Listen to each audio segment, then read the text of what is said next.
Hi friends, this is 5 Minutes Tech YouTube channel. Here is Samsung Galaxy F62 smartphone. In this video, you will learn how you can set dual apps in your phone Samsung Galaxy F62. First, go to the settings of your phone here and go to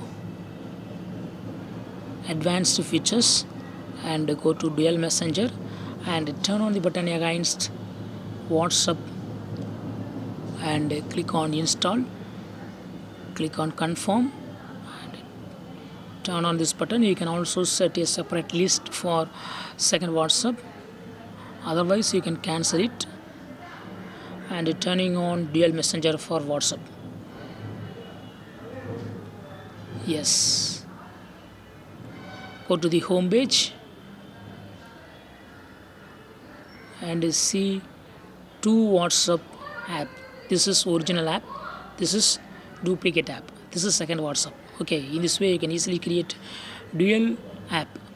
You can also set it for Facebook. Go to the settings again and click on advanced features and click on dual messenger and turn on the button against Facebook. Click on install. So two Facebook accounts can be opened in your phone without signing out each one. You can access two different accounts on your phone. That's all friends, thanks for watching, bye.